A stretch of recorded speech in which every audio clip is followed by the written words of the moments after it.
Hello and welcome to insuranceinvestor.com. I'm the editor, Andrew Petwain, and today I am joined by Maria Nazarova-Doyle, who is the head of pensions investments at Scottish Widows. Maria will be speaking at our ESG investment conference later on in the year on a panel discussion entitled, What Value Can Companies Gain from ESG Compliance and Impact Investing? Maria, welcome. Nice to meet you. Thank you very much. Pleasure to be talking to you today, Andrew. Thank you very much. Well, I'm going to dive straight into our question number one. Maria, what benefits do you see from an increased uptake of the ESG ethos? Right. So when we talk about corporates, that we as an investor, as an asset owner and investor investing, I think there's massive benefits. So more and more asset owners like us are recognizing that sustainability is very, very important. It's very important for investment returns. It's very important for risk. It's important for us to know that the companies we invest in are here for the long term, that they will be profitable, that they're not going to be hit with regulatory fines. They're not going to lose their customers because they're doing things wrong. So it's important for us to make sure we invest in responsibly in businesses that are being run responsibly. So the more uptake we see in the corporate world of ESG ethos, the better it is. So the better it is for these companies because investments will flow into them. The better it is for us as the pension provider because we have a more responsibly managed portfolio, and the better it is for our customers, the working population who are saving for retirement. So the better it is for them in terms of getting good outcomes when they come to retirement. So that's a really interesting point there, Maria. So what would you say are the main issues that you see in the sphere of sustainable investing, and where do you see these new opportunities arising? So I think the main issue, there's lots of issues, right? There's lots of opportunities, but the main issue for me would be kind of the data that we get from corporates, the disclosures and the fact that they're not really standardized, they're not really comparable, and methodologies are different. A lot of these disclosures are voluntary, meaning, companies decide on their own ways of, calculating particular metrics and disclosing them. So it's very hard for investors to make good quality decisions based on the data. So we have lots of data now. So there's definitely no shortage of it, but it's, how we put it together and how we compare apples with apples that can make all the difference. So, but that problem is in itself an opportunity. So the opportunity to standardize disclosures to get it all on the same page, so we can make better quality decisions. So the work of ISSB is obviously going to be hugely helpful here. And then the same thing sort of applies to investment fund. So if you take it one level up, from the corporate disclosures to investment fund disclosures, I think we need to get to a point where the FCA hopefully soon brings fund labeling regime, puts it into place so investors can choose knowing, what they're getting, because again, there's no consistency in methodology, there's no consistency in naming conventions of funds, what's ESG versus responsible versus sustainable versus something else, and many people use different definitions for it.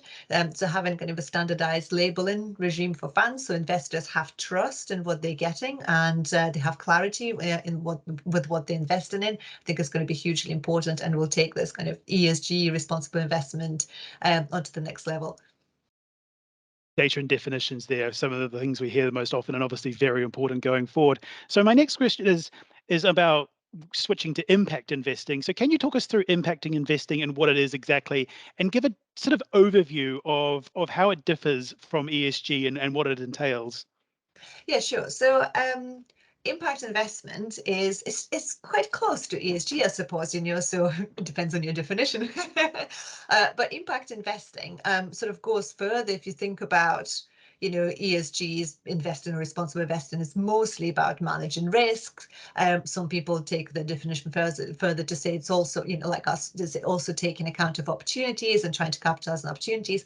But impact is going one step up from that to say, and also insofar that we're looking after these investments and want to have lower risk and high returns, ideally, we also want to make sure that these investments provide measurable impact, and it's intentional as well, so that when you invest for an intentional measurable impact, which is a positive outcome for the society or for the environment, and that would constitute impact investment. And it doesn't have to be concessionary. So a lot of people think, if you create a positive impact, you must be given up returns. It doesn't have to be like that at all. Yes, there are certain strategies and impact investment opportunities where you might get lower return, but at the same time, there are lots of them that you get your kind of normal level of risk and return alongside that positive measurable impact. And I think that area is particularly becoming more and more interesting for investors.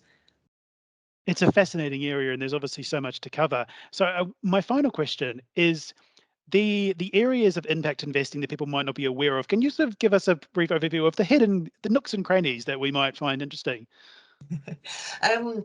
So one area that's particularly interesting to me at the moment is place-based investing. So it's basically impact investing, but with a particular locality or community in mind.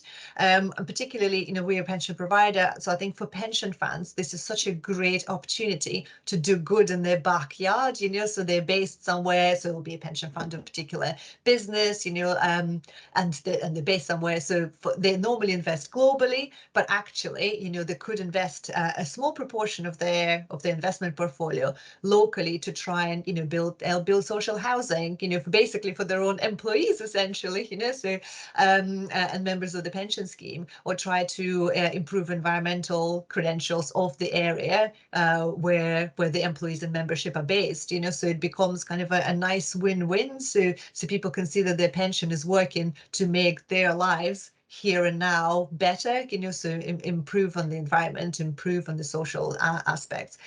So I think that kind of thinking, that place-based investment thinking is reasonably new, particularly for pension schemes, but it's starting to get traction, and I would really love to see more of that. It really is a fascinating topic, and I could talk to you about it all day, but unfortunately we have to end this video. So thank you very much today for your time, Maria. And if you found what she was talking about interesting, please join us on the 15th of September at the ESG Investment Conference in London, where you can hear Maria speaking about place-based investing, impact investing, and wider ESG themes. Thank you so much for your time today, Maria, and thank you all. I look forward to seeing you at the conference. Excellent, thank you.